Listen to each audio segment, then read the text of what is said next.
Hello everybody and welcome back to Analog Vernacular. Today we're going to be playing some more Rogue Trader, and we finally have found Mundus Valancius.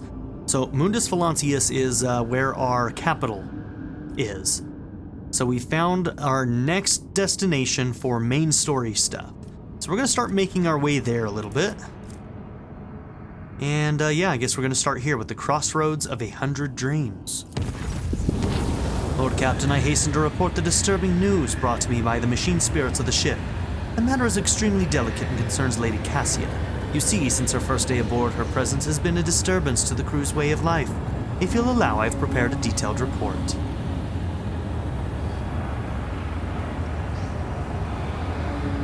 Cassia is an honored guest on this void ship, and the voidsman must come to terms with all her oddities and caprices. I don't know if I pronounced that right. And for those who cannot, lashes to every one of them. As the Lord Captain sees fit, Vigdis is silent for a while, but the crackle of the vox reveals she is still connected. Concerning the report. Deliver it. The first incident occurred immediately after our departure from Yrliet 5. The Lady Navigator chastised one of the ship's runners, after which he went to his living quarters, killed his family, and then shot himself. Oh my god. Why? And then shot himself.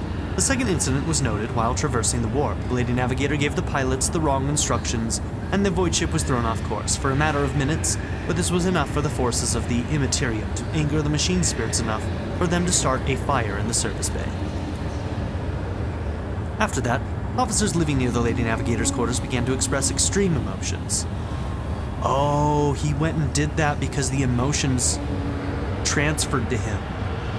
So her angry emotions truly transferred. Whoa, okay. Hysteria, apathy, euphoria, rage. This is quite detrimental to crew morale and performance. The last incident was recorded on Footfall. Around 100 living birds were delivered on board during our stay on Footfall. Each bird cost a hefty sum, but I have failed to discover their purpose and subsequent fate. I was also told about a conflict between the Lady Navigator and the Seneschal. Alas, with no details. If you like, you can ask Master Versarian directly. Things are even worse with Jay Haydari. I intercepted a voxcast in which she promised she would, and I quote, end that Cassia if she ever saw her again. What is going on? If I may, Lord Captain, the Lady Navigator's state of mind worries me. She is self-contained and does not mesh with the crew at all, which is why everyone avoids her. Even senior officers can be superstitious. I fear that only you are in a position to talk to her on an equal footing and improve the situation for the sake of the crew's safety and that of Lady Cassia herself.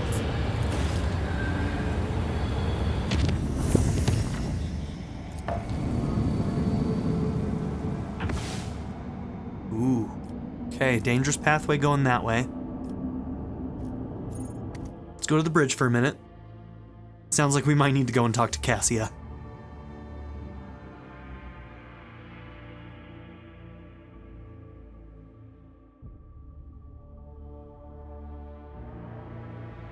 Maybe we'll talk to Abelard first, some of our crew members, see what's going on, and then we'll go and talk to her.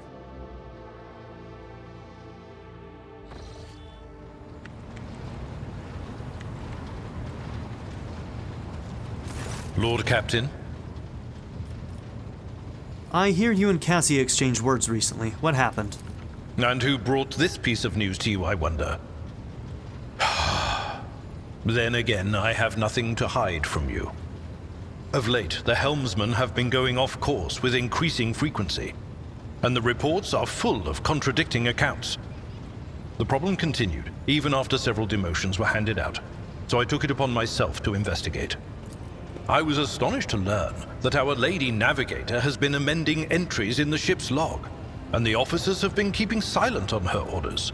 I immediately demanded an end to the outrageous conduct, and I reprimanded Lady Cassia in front of the officers. She greeted my words with silence, and then quickly departed. I should not have acted thus. I never even found out what drove her to do it. Yeah, especially in front of the officers. Lord Captain. Alright, so we don't know why. We don't know what the intentions were.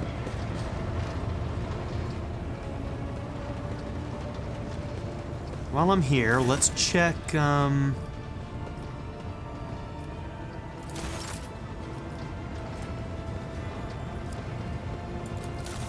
let's see. So we have 36 now.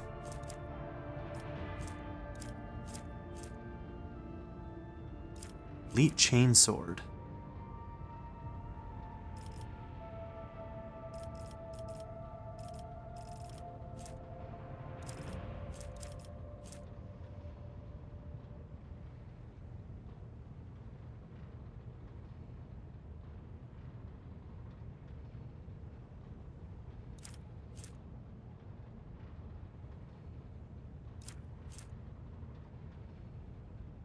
$14 to $17.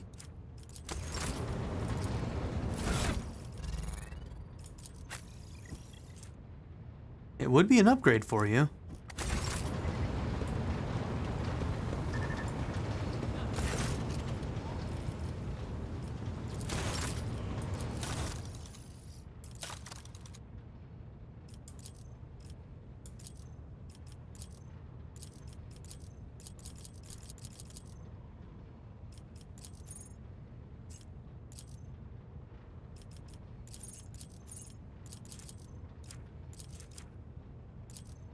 Why can I not select some of these things? I don't understand.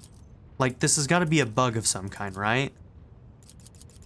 This is really frustrating. I can do that, but, like, I don't want to do that.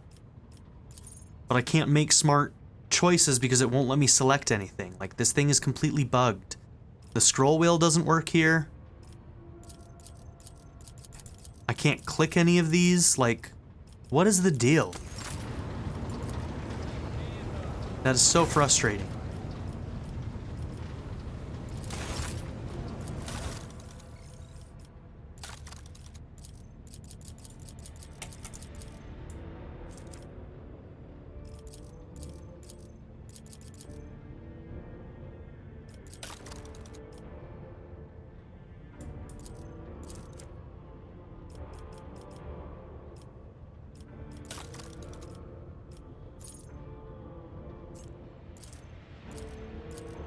So is my only option right now to select everything and then deselect what I don't need? Because if that's the case, that is absolutely insane.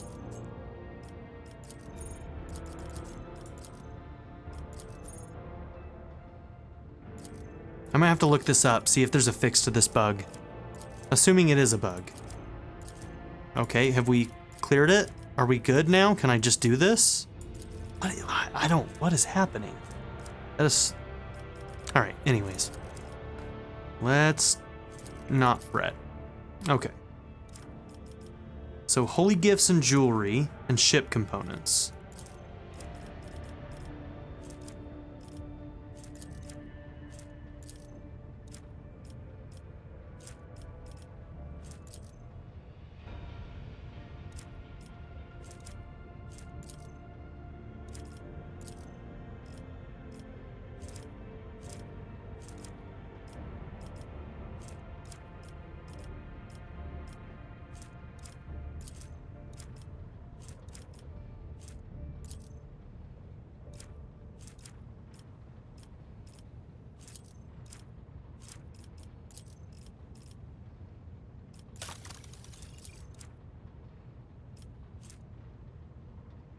The wearer's first melee attack in combat can't be parried or dodged. And an elite chainsword. If I wanted to keep going, I could. I'm all the way up to here, so I could get a heavy bolter. And a power claymore.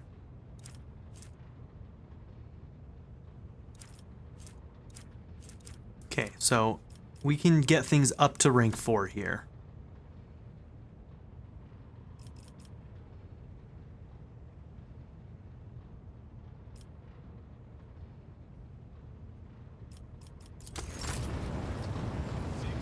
Now who does ship stuff? I want to look at the ship stuff, actually. Imperial Navy, I think.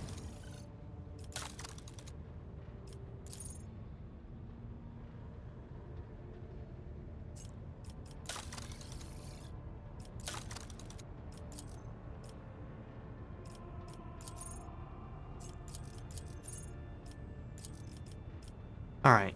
Whenever we start selling, we're gonna go to the Imperial Navy and give them stuff right away, because I need to start getting access to some of this stuff. And their stuff, they don't have that many things that they actually take.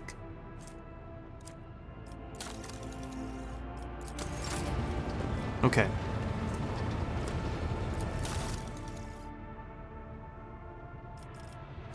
So I can't get anything from you until rank 5?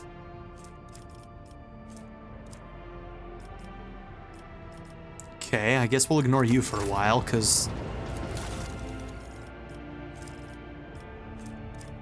yeah. You're expensive, bro.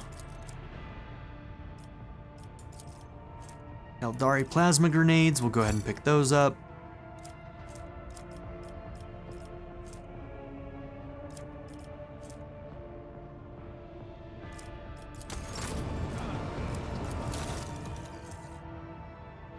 When the wielder attacks with any ranged weapon at a 1-cell range, that attack also inflicts bleeding.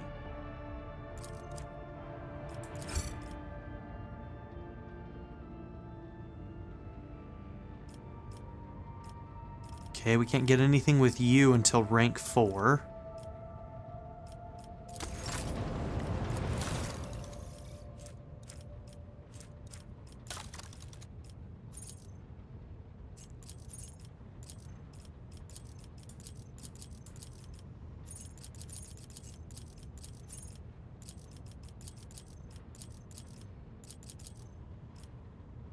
Okay, I don't know how to clear this bug. It feels random. Okay, now all of a sudden I can select that. No, only some things. Okay.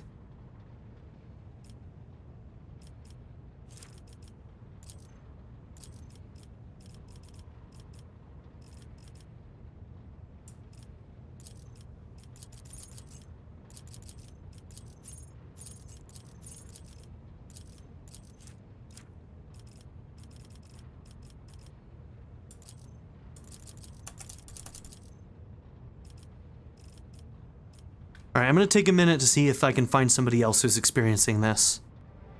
Alright, well I was able to find at least one thread of some other people having the issue, but there's no fix that anybody sees. The thread was started 2 days ago. There's been, I think, like a patch recently and a hotfix recently. And this might be new? Might only be for some people. Should I just give them all of my stuff? Get 16,000 reputation? Because that's kind of my only choice right now. Oh, that's frustrating. Does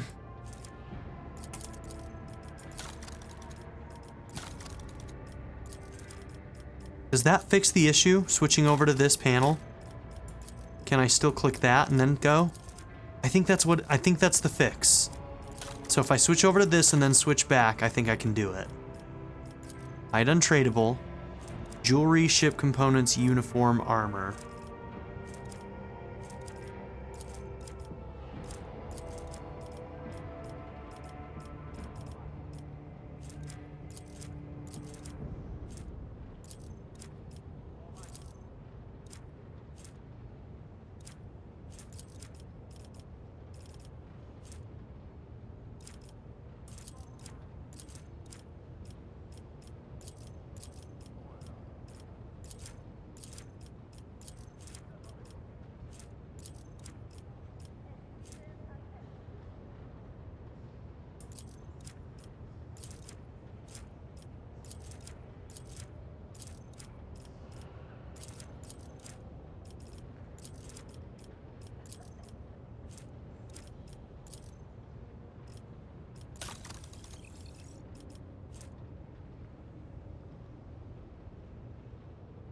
Okay, sanctified staff.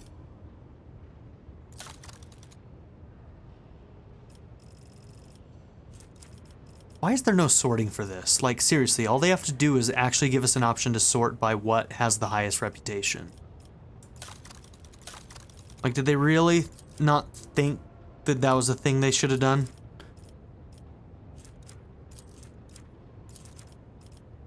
Alright, I'm not gonna be bitter about this. We got a couple bugs, not that big of a deal. But like, seriously, some of the quality of life stuff, like, the fact that that this isn't part of the game is insane to me. It'll probably be added down the line, though.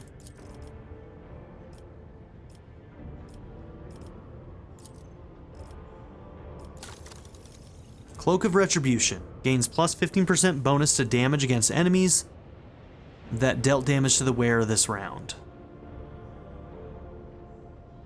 Okay. That could be good on somebody. Crack grenade. Alright, do we want to go into 4? We could if we wanted to, I think.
Okay, almost there.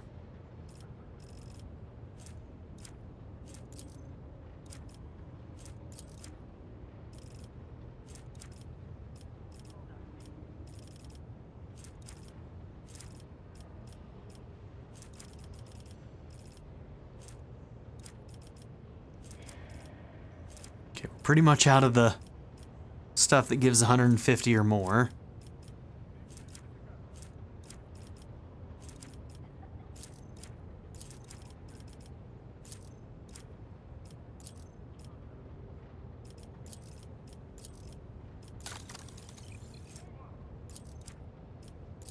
Our Claymore, and that heavy bolter might be one that we can put on Argenta as soon as we get her the heavy weapon proficiency.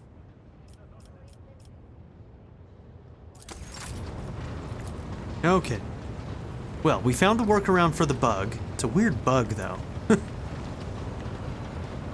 Very weird bug. Heinrichs, you got anything new to say? To what do I owe this visit? I want to discuss the Cult of the Final Dawn. What can you tell me about it? The cult's ordinary members are humans who have been corrupted by the archenemy, traitors to the Imperium, and accomplices of chaos. Participation in the cult's rituals always entails brainwashing, literally and figuratively. The longer cult members spend among other cultists, the less critically they think, and the more closely they resemble obedient livestock, stripped of their fear and instinct for self-preservation. The worst of them go to their deaths without an inkling of doubt, ready to take hundreds and thousands of souls with them. As for those at the top of the cult's hierarchy, we have not yet managed to get a lead on all of the cult's leaders. I imagine that some of them are hiding in the depths of the Koronus Expanse.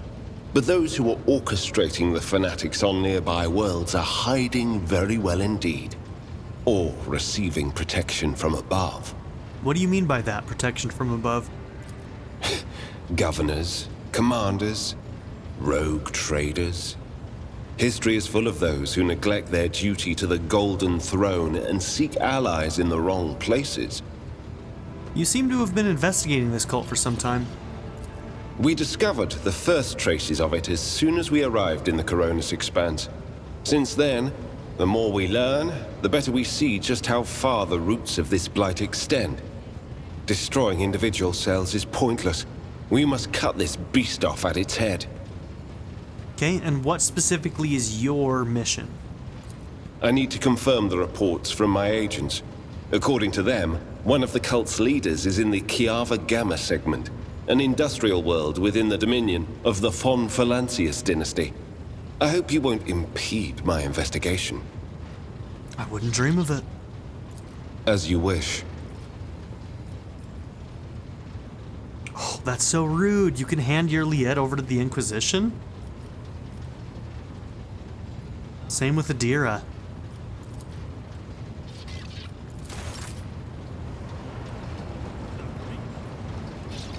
Too cruel, man. Too cruel. Alright, you had a run-in with Cassia. May the Exalted One protect you. Have you grown bored with our little talk, Shireen? I heard you had a falling out with Cassia. You even threatened to kill her, which I'm not down for. Jay, watch yourself. So, Vigdis is snooping in on my Vox line. I wasn't threatening your navigator. I didn't even think about it.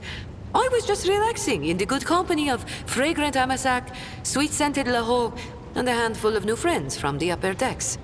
And right in the middle of the fun, the Lady Navigator swoops in and starts jabbering about how her head is about to split from the cacophony of colors coming from our cabin. Long story short, Shireen, I had the misfortune of getting a taste of what your officers have been going on about. They say when the Orselio girl becomes upset, everyone in the vicinity loses their minds and is overtaken by Aji. And it hurt like anything. I can only remember everyone huddling in a corner, wailing like klaxons. As for Cassia, I think Cassia was flustered by the state of our clothes, which were very meager back then, as you understand. Before I could get my bearings, the porting was gone. The whole situation was awkward. As for the threats, they were addressed to one of the girls I'd been foolish enough to invite to our little party. That Cassia used the confusion to pilfer a full pouch of the Laho from under my nose. This party with meager clothing. Okay. She was drinking and having a little bit of a, Yeah. I'm not even gonna say it, I'm gonna get demonetized. What is this? A common form of recreational stimulant that consists of a rolled paper stuffed with plant-derived substance. When lit, the substance emits smoke that is inhaled through the tube. Argenta seems to have gotten under your skin, am I right? Argenta? What could be more beautiful than the sight of a sister of battle, whose mere presence casts light in the dark corners of lost souls such as mine? But alas, what remains of my sanity is telling me that poor Jai can only admire the radiance of this angel, forsaking any hope of ever touching her wings. Yeah, she's like a nun. I have no doubt you will.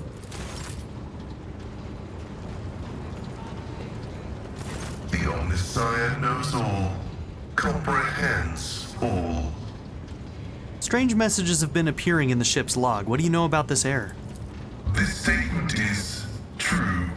Algorithmic violations have been recorded, as a result of which I twice performed an offering to the cogitators of corrective data vows and ruled out the possibility of sabotage. I hypothesize that the violation is a consequence of the discontent of the ship's machine spirits.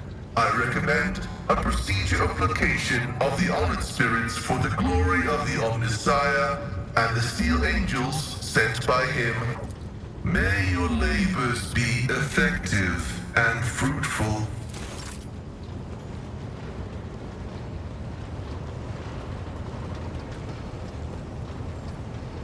This is the navigator we saved, huh? The crew members shun me, and that is to be expected. The appearance of members of the Navis Nobilite instills terror in the hearts of common people.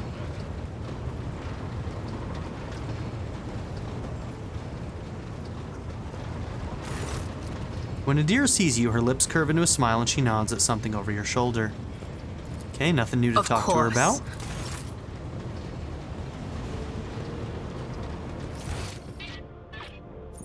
Oh, there you are. You used to be here. That's why I was confused.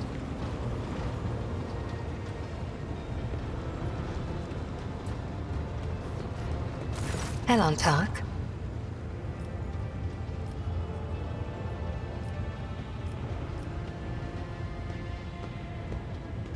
I've been mulling over our conversation, and I can understand why you do not like people, but I think there is something else, something I cannot understand. What do I see?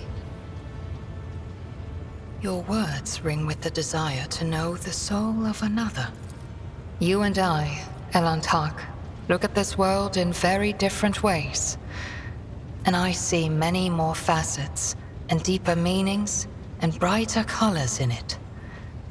But to capture the full truth of this world in the miserly language familiar to your ears will take time. I will come to you with an answer later. Okay. This is a rude question to ask in this way, but since there's not a nicer way of asking, I guess we're gonna click this one. Strange and blasphemous things started happening during the first warp voyage with you on board. The crew were whispering that you may be the reason. Is this true?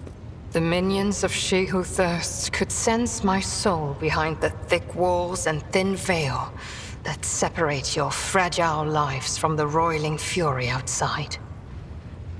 A child of Asurian that dared to wander beyond the veil. Oh, they travel a different way. In the reach of an outstretched claw, protected only by the barrier of unreliable monkey technology. It is too tempting a quarry for the monsters that serve Cylon Thresh. Our ships never venture beyond the veil, and I never traveled the way you do, monkey. Elantark, I admit this was a novel experience.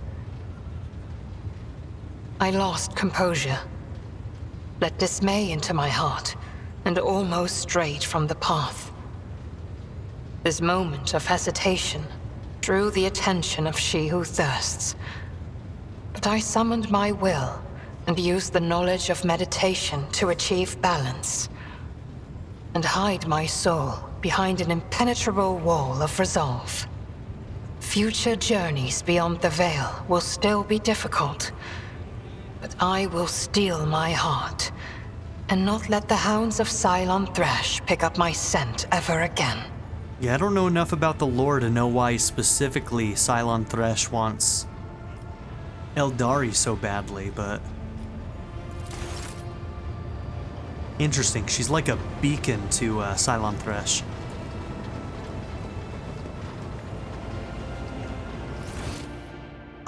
Okay, we talked to everybody over there. Alright, let's talk to Argenta. I don't think she has anything to say about Cassia's stuff, and then we'll talk to Cassia herself. Greetings! Okay, nothing new there. Let's quick save, and then let's talk to our girl Cassia. See if we can figure out what exactly is going on. Words cannot describe how boring the bridge is without our stimulating conversations. I have heard rumors that you are not getting along well with the crew. Panic flashes in her ruby red eyes, and your heart starts beating a little faster while your hands go cold. Not here, I'm begging you. Aren't noblemen supposed to discuss such things away from the servants? Let us go to my study. No one will disturb us there. Then lead the way, and I will answer all of your questions.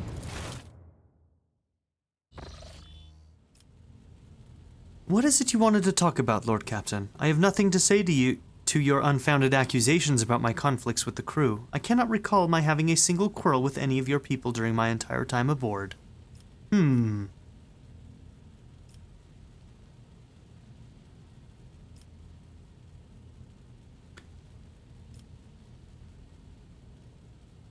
Let's start here. During the warp voyage, you gave the wrong orders, which led to the vessel shifting off course and the service bay being destroyed. I saw something in the warp, something vast, predatory, shimmering with indescribable colors. It came from nowhere and stared at the ship with hundreds of hungry eyes. Right there in our path, I decided to change the course, while it was still possible but did not want to sow panic. Would it have been better to tell the crew we were heading straight into a monster's gaping maw? Okay. Would you mind telling me why you needed 100 species of bird and what you used them for? Is she like eating them or something? Is Fish Girl eating the birds? Admittedly, I am at a loss myself. The day we arrived on Footfall, I sent a request to the ship's quartermaster and asked him to get me a songbird, but he never asked for clarification, and shortly before we left I had a countless number of cages delivered to me, all wrapped in bright red panic with flickering tints of fear. There was a bird in every one. I was so excited I thought I would have 100 friends instead of just one. They were squeaking so piteously I let the poor things out. I even fed them my breakfast and dinner, but the stupid birds would not stop chittering even after bedtime. They were dashing about the room, smacking me in the face with their wings, and defecating. I became angry, and suddenly they started pecking at each other's eyes and attacking me. Then I became afraid, and they fell over dead. I do not think I want to keep pets anymore. That's really sad. This girl's whole deal is so tragic. Like, if she can't control her emotions, she, just affects everybody. The messenger you rebuked butchered his own family and then killed himself. I haven't rebuked a single errand boy on this ship. Cassia ponders this for a moment. Oh, I think I remember. A kind young man with a shy smile and skillful fingers with too much rotten ochre on his shoulders. I grew tired of the disgusting color and advised him to lighten his burden by casting the weight off of his shoulders. He did not come the next day, or ever again. Ooh. So in other words, she saw some kind of weight on him that had to do with his family, and by her telling him to cast that weight off, he literally just offed himself and his entire family. She doesn't even know what she's doing. She doesn't know all of the implications of, the smallest little interaction she has. This is sad. The officers are reluctant to be quartered next to your chambers because of the constant emotional outbursts it causes them. Some even maim themselves and others. I already told you I cannot control my abilities. What else do you want from me? Will I be assigned a pariah chaperone? Or will you put me in suppressing shackles? And what about Jay? Must have been quite the falling out if she threatened to kill you. Cassia's ruby eyes becomes round and an unbidden flush suffuses her pale face with a rosy tint. I didn't. That is our private business. Yeah, she walked in on her having a quote-unquote nudie party. The issue was between me and Lady J. Lord Captain, please pay it no heed. We made our peace long ago, and I will have you know, no one threatened me. Your information is incorrect. You have been willfully changing entries in the ship's logbook and forbidding officers from reporting it to Abelard. I beg to differ. I read numerous books on Astra Nataris, and can swear on House Orselio's honor that your officers are entering data in complete contravention of regulation. False terms, random distances between lines, spelling mistakes, and even the simplest of words. I have spent the last few cycles correcting the latest log entries, and I thought it would please Master Abelard, as he is so fond of order. And yet the Seneschal did not appreciate my efforts and for some reason called them an outrage, even though mere days before he had been swaddling me in warm yellow words. I noticed all your people do this when they are expressing sympathy. I merely wanted to repay the Seneschal with the same courtesy. Perhaps he finds my friendliness off-putting? I think I've heard enough. Will you share your thoughts with me?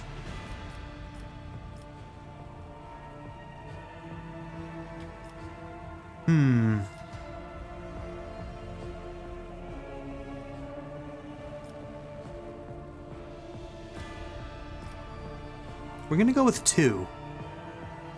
You have a kind soul, but have difficulty reaching out to people. I could teach you the art of communication if you would like. That would be wonderful. My education on Urac 5 was cut short, but I had realized by then that the wisdom of books is a poor substitute for the wisdom of experience. Very well. Since we are done with this misunderstanding, I would like to change the subject. It would only be fair for me to ask you a few questions now, wouldn't it? Cassia hesitates and continues in a less confident tone. Do not mistake me. I am not going to accuse you of anything, it's just that you are the most worthy interlocutor on the entire ship, and you are always so busy. What would you like to ask? I read a treatise by Paisius de Mobius very recently. He claimed that subjects would never believe their new ruler was better than the old one unless the old one had been a tyrant. No matter the circumstances, the low-born rabble become deluded about their prospects and rebel in favor of their base desires. What do you make of that? Okay, so we have a couple of things that succeeded.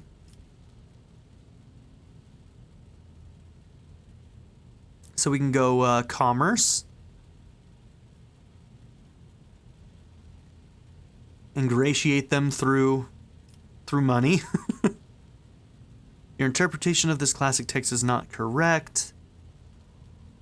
All the sovereign must do is refrain from breaching long-standing traditions. I've never liked the idea of leadership being bound by tradition, necessarily. I think that there are some traditions that should be broken, so I don't think I want to go that route. But I guess this kind of covers that a little bit. Adjust unwanted laws. Oh no, as gradually as you would shift the bed of a flooded river. So no, that's not what I thought it was saying. Okay.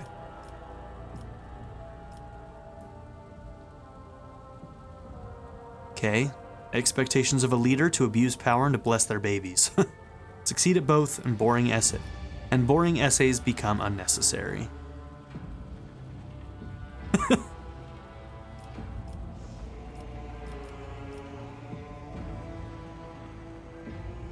Let's go commerce. On the contrary, the loyalty of subjects can be bought at a pittance. Lower attacks, throw them a festival, or feed the needy. A gracious gesture, once every cycle, will exalt you in the eyes of the rabble, as if it were his own blessing. Cassia thinks for a moment, then smiles. Indeed. I was not wrong about your merits or your ability to hold a conversation. I hope my second question does not confound you either. According to the 20 tomes penned by the preacher Eustache Istefan the Forgotten, mercy and cruelty go through the world hand in hand. But people flock only to one pan of the scales. Would you rather inspire fear in your followers or be magnanimous and choose awe? Okay, so that one's a ruthlessness one. Restraint and leniency with persuasion. One must be a tyrant with fellowship. And a jester to one's subjects? A tyrant, a friend, and a jester. Huh.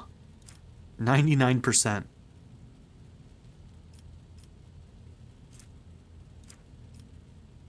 Alright, we're good at all of this, so we're gonna go with this one. I will exercise restraint and leniency in my actions. Excessive suspicion and mistrust harden the hearts of the people and turn them against each other.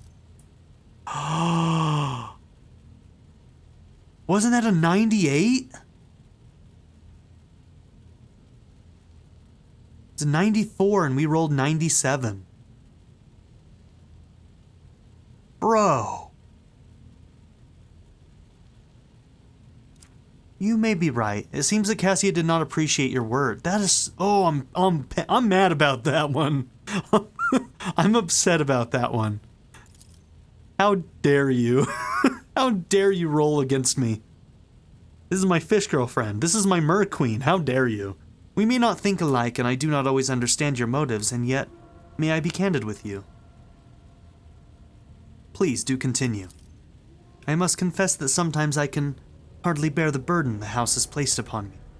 I feel I am not doing my best. Tell me how you, heir to a protectorate, can bear the responsibility for billions of lives day after day, and not stoop under all the weight. Man, that was like basically rolling a nat 1. We just rolled a nat 1. Damn. Okay. Try to lead towards prosperity by worthy means. Duty whether I like it or not.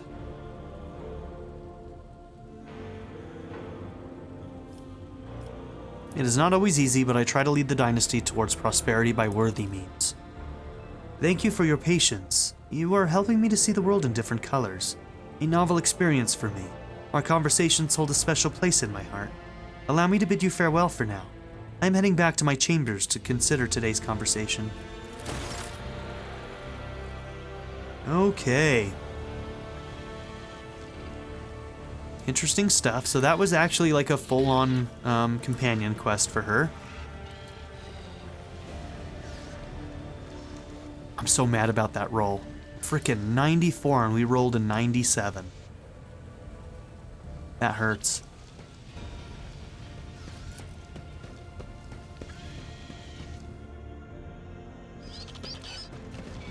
Okay, let's just see real quick if she has anything new to say after this event.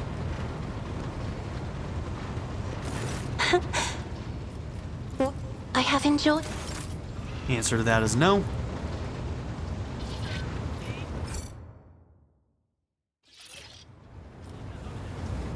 Lord Captain. Lord Captain. Okay. Back to the map.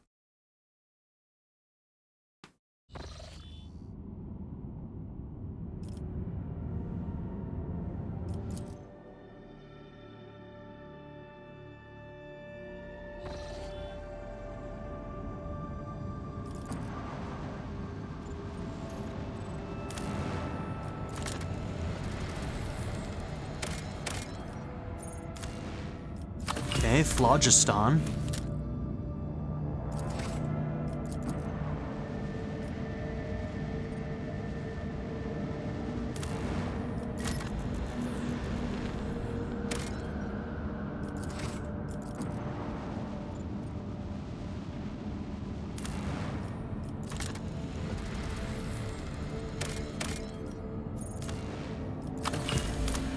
Some more Promethium. How much Promethium have we collected? Okay, I actually can turn one of these in then. Okay, +3 in our profit factor. We need Xenotech. And I think one of our projects is giving us Xenotech. Lord Captain, there is a conflict between the followers of the Order of the Hammer and the refugees from the Winterscale Dynasty's domain.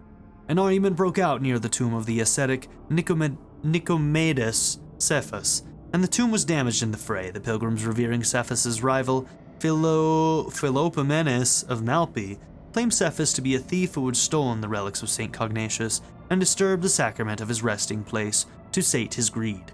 The Order of the Hammer is furious at the heretical statements and the desecration of the ascetic's burial site. Okay, what say my advisors? By coming to a foreign realm, the Malpians are demonstrating their insolence. Penance should be imposed on them. We will send them on a pilgrimage to find the relics of St. Cognatius and to learn the ways of St. Cephas. In this way, they would be of use for returning the lost relics, and the Order of the Hammer would be satisfied with a just verdict. Okay, interesting.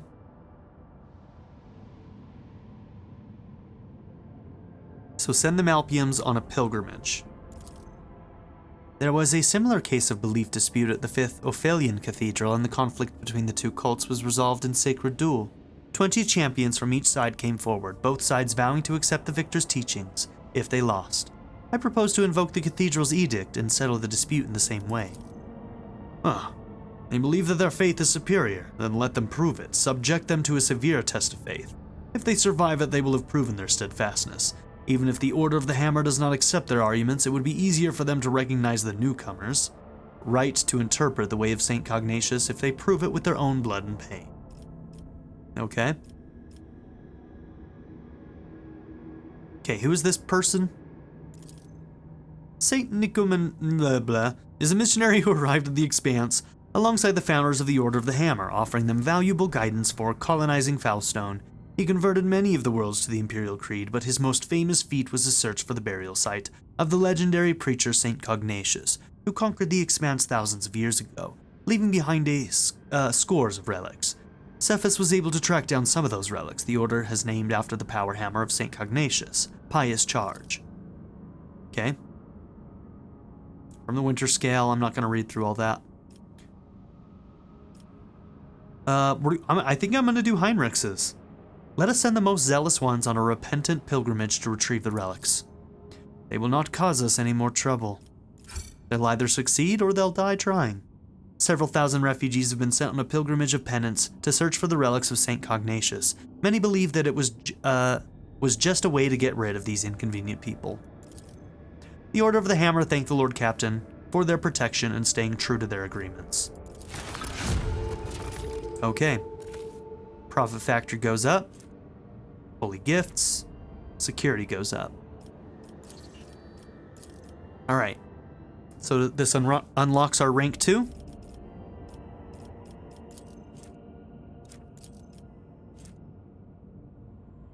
Those are some high requirements.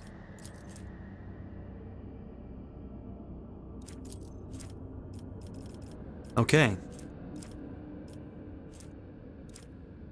Complacency +2.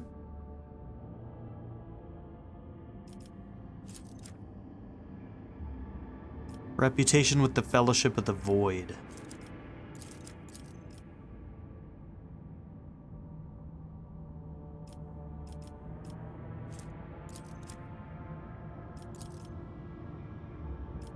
Contract becomes available. Unquenchable greed.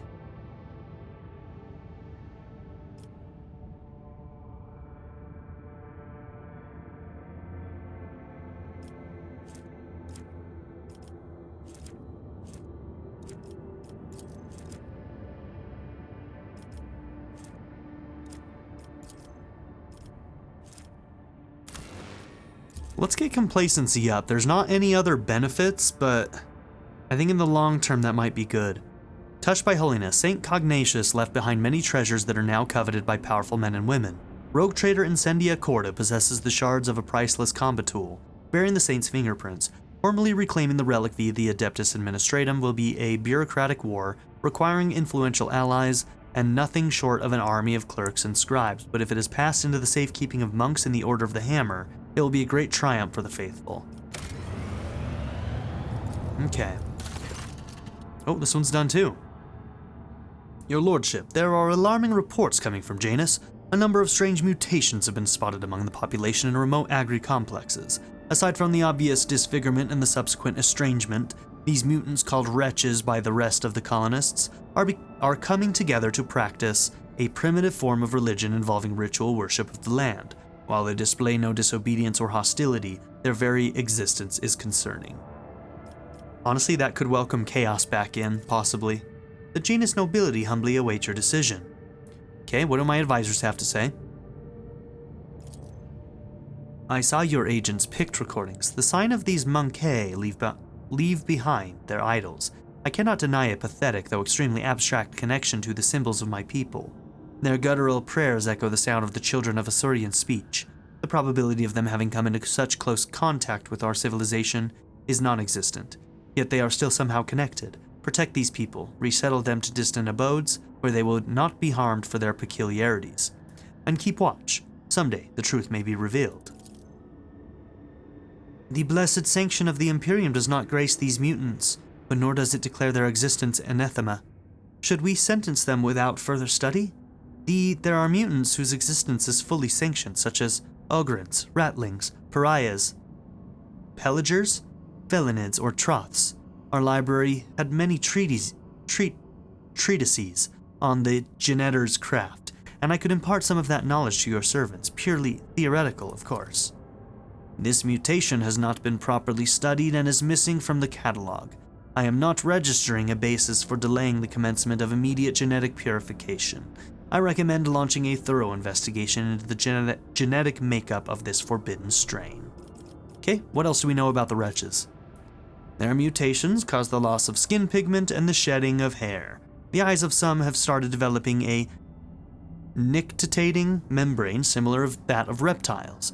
Others succumb to progressive atrophy of the larynx, causing the loss of human speech. At the same time, their tendons became denser and more elastic, providing increased endurance and load resistance. The wretches are commonly ostracized due to their grotesque appearance. There haven't been too many cases of mob justice yet, but they will become commonplace after the mutation's deformities become more obvious. The wretches tend to form groups with similarly afflicted people. Their average level of intellect is low. They all belong to the labor caste and communicate among themselves using a primitive vernacular of their own invention. As for their barbaric religion, they are deifying both the soil and Janus itself. To them, working in agri-complexes is a form of worship, which has had a positive impact on productivity. Okay.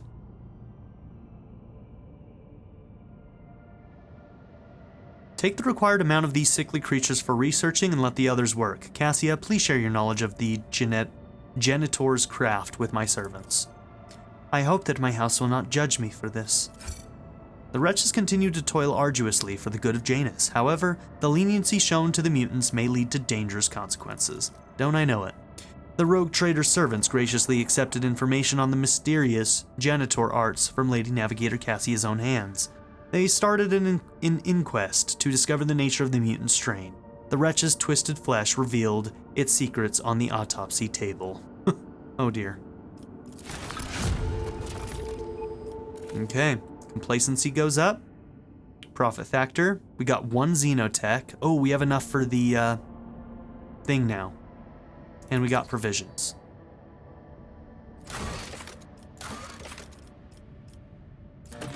Okay, so we turn in the xenotech, get a little bit more profit factor.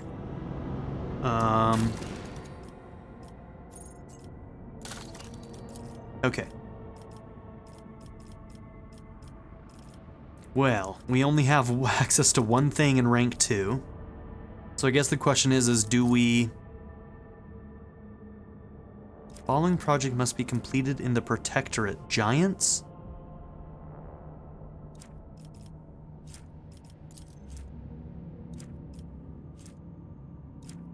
Must have 3 chemicals to do that one.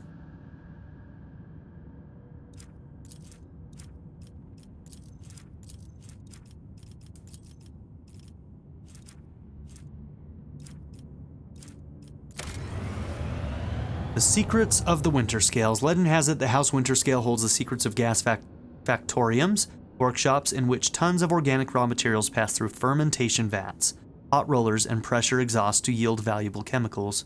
This sacred technology could enable Janus to produce enormous volumes of promethium. However, only the most skillful and highest paid smugglers will be up to the task of stealing this treasure. Okay.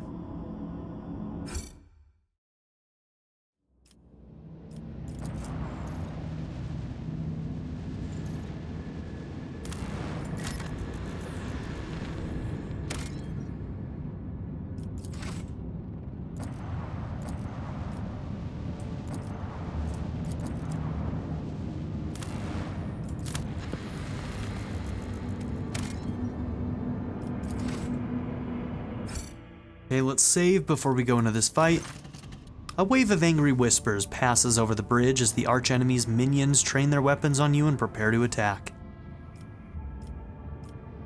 I mean, let's try it. So we can flee to the warp, we can evade their approach. My guess is that since that came up, it's probably going to be a very difficult fight. I would not be surprised if we can't complete this.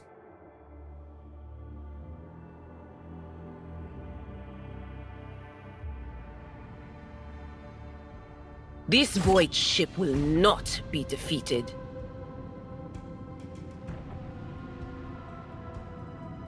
Three ships? Okay, 2 small ones and 1 biggie.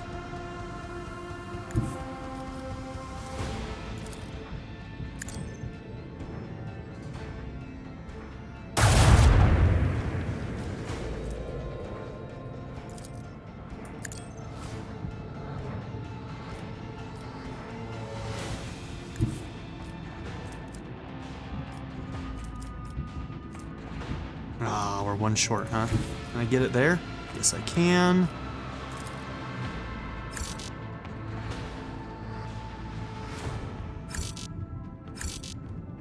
I guess technically that's the one I have to get?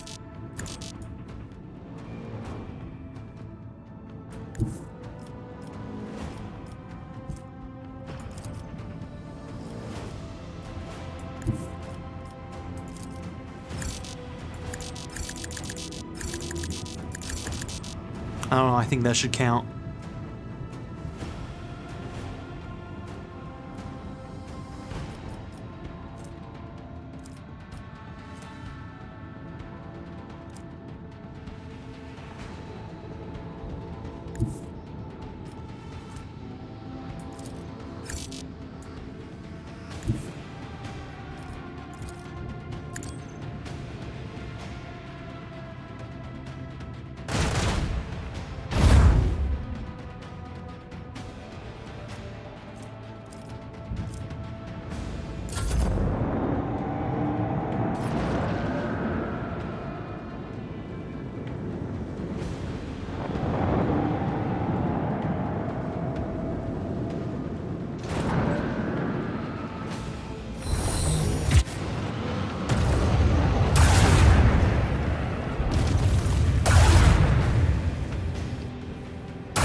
knows?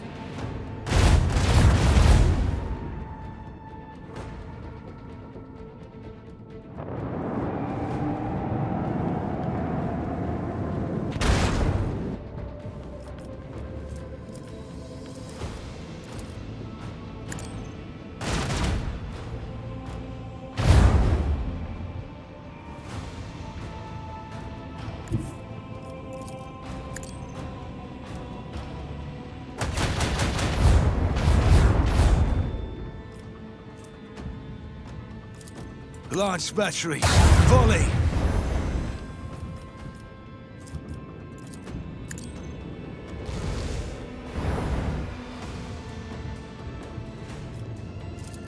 Oh, I should have done that first, huh? Alright, we're gonna die anyway. Let's be real, this is over. One more hit and we're finished! One more hit? I don't think we got one more, buddy. I don't think we do. Let's see, it doesn't autosave at the start of the fight, right? So we need to reload our quick save. Alright, so we won't be doing this right now. I don't think we can win this fight.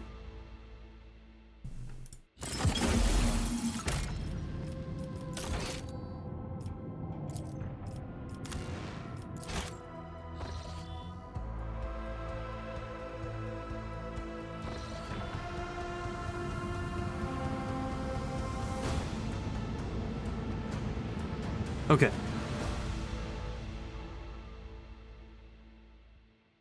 Just gonna leave this system.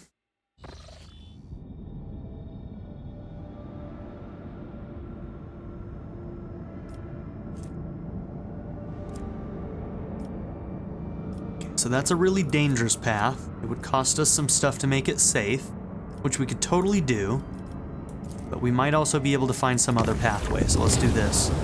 The bridge is thrumming with the sound of endless officer reports, the hum of ancient mechanisms, and the buzz of servo engines. Among the usual servants bustling to and fro, the Lord Captain notices a flash of flame-red hair. Flame-red hair. Do we know somebody with red hair? What's this about?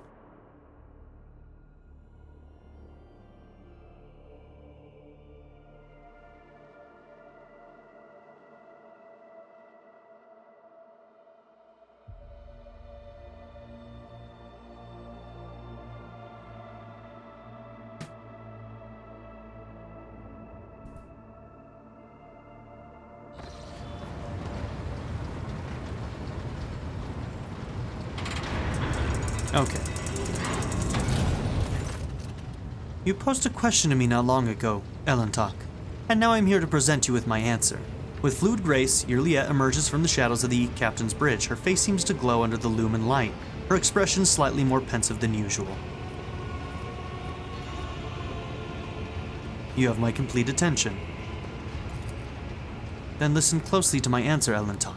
You may struggle to comprehend what is to be said, being accustomed to reveling in your own might and skewing the world to suit yourself. Pitch your understanding not towards my words, but the sense that lies hidden in the shade of their sound. Yrliet half closes her eyes, her words unfurling slowly and melodically. You try to split the world into pieces, to fragment it into light and dark, truth and lies, self and other. But I see the world as a single whole, and in this lies its simplicity and complexity. It is not enough simply to see the world and hear its voices. You must understand it. Think of the Leviathan, the world on which our paths crossed. What is it truly? What is its essence? The Leviathan's magnificence comes not from the green of its vast forests, or from the depths of its waters. Its beauty is in the word, in the way it dances on the tongue, and even you, Elentok, can sense it.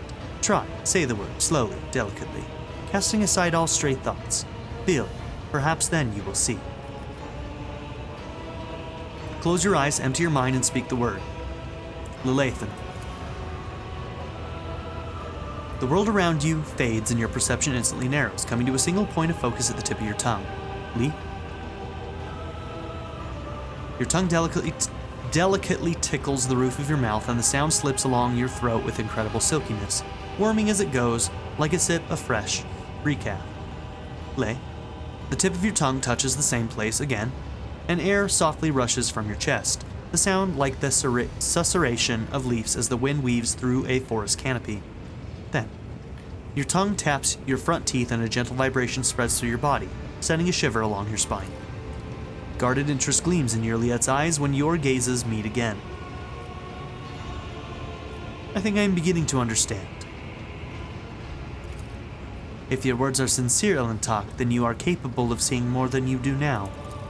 Instead of the lifeless clamor of monstrous mechanisms, the roar of engines and the discordant voices of your followers, I hear and attend to silence. It arises in moments of spiritual serenity, and in that stillness we become witnesses to the transformations of our own inner world. Monkey lives pass so swiftly. You rush through them for the sake of a chosen goal, but thoughts of transience and loss frighten you, and so you drive such thoughts away and you drown yourselves in the daily tumult. But it is from fleeting moments which enter our lives and quickly vanish from them that the soul's fortress grows. A moment's blooming, an hour's wilting, the splendor of each lies in its ephemerality. So too the memories of those who have left our side and no longer walk the path with us. And in you, Yrliet, I see much more than just another monkey. Your true essence lies in your will, which is capable of changing the world around you and within you. It lies in your ability to create and to understand your creation, and in your ability to destroy. It lies in what your kin's minds cannot grasp, that their primitive sight cannot behold, but I can see it. So you are attracted to me. Thank you for telling me how you see the world. And what do you make of it, Yrliet? How differently do you see the world?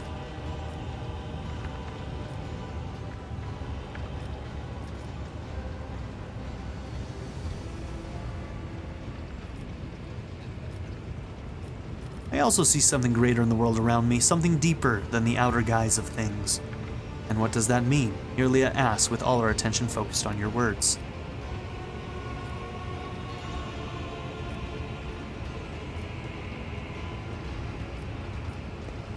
I see the suffering of those around me and it compels me to act.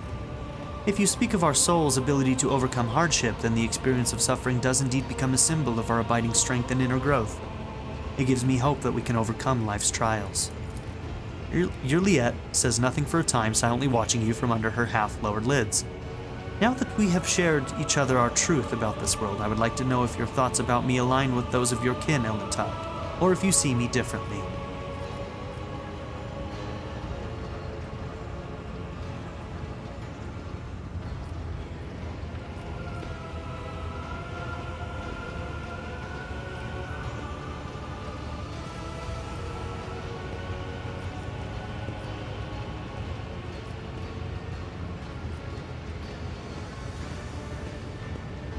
To me, you were a foreign yet beguiling world, Yrliet. I hope that one day I will come to know you, and on that day my own world will become much deeper.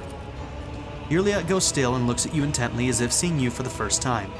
It seems there are many facets of your soul that I have not considered, Yrliet. Interesting.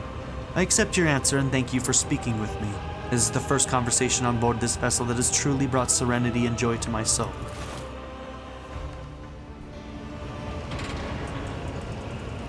Cool little interaction there.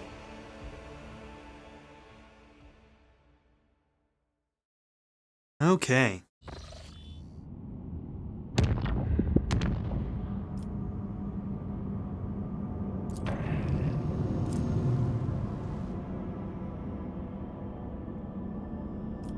Okay, no connection to the Mundus. So we probably have to take that dangerous route. But we'll lower its difficulty for sure.